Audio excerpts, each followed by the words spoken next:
Welcome to Richpeace CAD software online lessons. Today we teach you insert or edit image.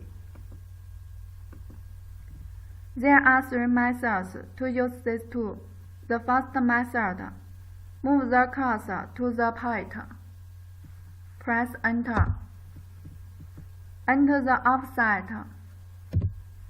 Click OK. Left click. Open the picture.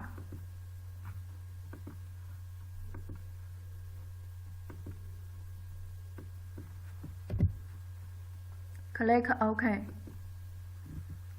The second method, drag the mouse and left click. Open the picture.